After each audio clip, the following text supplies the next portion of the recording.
As Rocket lays on his deathbed clinging unto life, he goes in and out of a fade.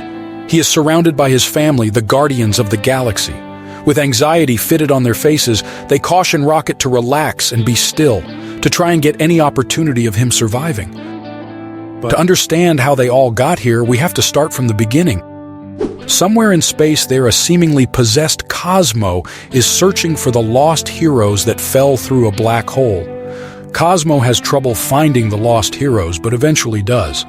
Cosmo is accompanied by a mysterious figure of whom instructs him to do so that soon will be revealed to be a big part player in forthcoming events. Meanwhile, in Tharg's bar, Richard, aka Nova, arrives there to have a drink or two to himself. He then gets into this little scuffle about not having the right currency to get his drink and that he only has Earth dollars, of which the bartender asks, "Is it Canadian dollars?" A familiar voice bursts through from the back, and it is Quasar. Quasar offers to buy Rich his drink, of which he does. Eventually, Quasar reveals why he's really here. He asks Rich on why his commander stated Nova is on a therapeutic leave. Rich then begins to explain what had taken place. Nova was in the Kral system. He came across Kralian scrolls. They are seen as subversive elements by the larger Skrull Empire, which means they are of low class. They wanted to invade a planet under this system, of which goes against their pan-world treaty.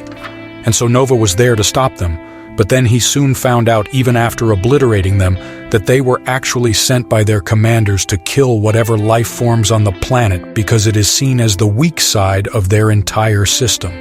Scott explains how the Skrulls just pulled out of the Pan-World Treaty, and how the Nova Corps no longer have jurisdiction to operate in the Andromeda Galaxy.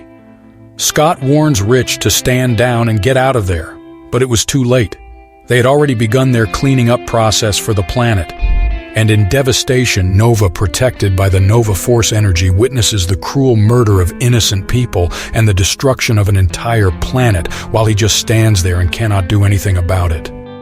It ends with Quasar explaining his own endeavors of being trapped in the black hole and how he and other superheroes got pulled out by the Silver Surfer to try and relate to what Richard has been through. He tries to be positive and hopeful, but Richard breaks and scolds him, saying the whole galaxy is going to ruins and it cannot be helped. A time for reckoning is here. Quasar still says there is still hope, but Nova isn't buying it and flies out in a rage. Then a bright light shines on Quasar and a voice speaks and says, "Have faith." The story continues in showing how all these heroes are randomly disappearing and being abducted by Cosmo. And this mysterious figure appears again, taking recon from Cosmo. As a giant door opens inside a cosmic horror, and there a multitude of heroes, including Quasar himself, lay inside huge tubes in a slumber state. And this mysterious figure instructs Cosmo to find Peter Quill. Out of nowhere, a giant ship appears with strange symbols on it, and the Nova Corps Centurions are there to stop it. They call it the Universal Church of Truth. Asking for backup, the command reports back negative, as instructions were given that the Centurions are only there for recon. Suddenly, a bright light appears, and there stands this mysterious figure, with huge brutes standing at his back. He instructs the Nova Corps to stand down as if given he had some sort of great power to take on almost the entire Nova Corps. But the Nova Corps refused to stand down. Suddenly, the ship starts to rumble.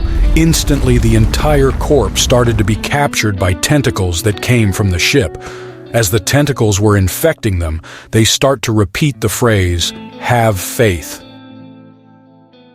Soon after, we are taken into Dolomayan, a planet of ill repute, gambling and all-round great times. We see Gamora and Peter cuddling up together after a splendid night of enjoyment. As they discuss where they should vacate next, Groot knocks on the door, calling Peter's attention.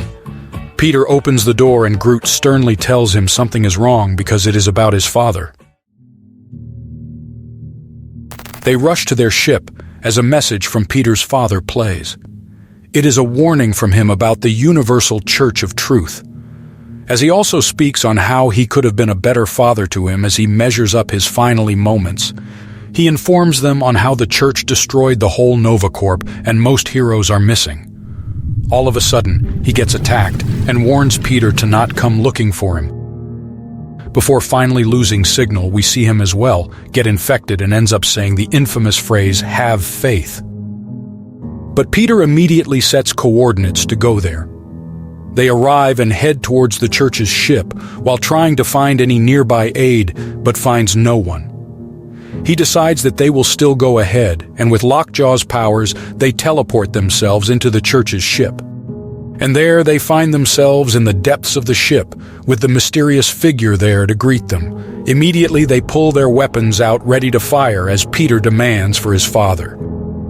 This mysterious figure calls himself Patriarch. He speaks about being the right hand of their soon-to-be resurrected Messiah, and claims they are there to save them. Moondragon tries to warn them, but immediately they were attacked by the tentacles that destroyed the Nova Corp. Even Moondragon was overwhelmed by this power and told Groot to get away from here, because she saw that the Universal Church of Truth is from the future, and that their ship is not powered by faith, but by life, and that is why all these superheroes were being kidnapped for an immense power boost, as it steals their will to live and enslaves them to the Church's cause.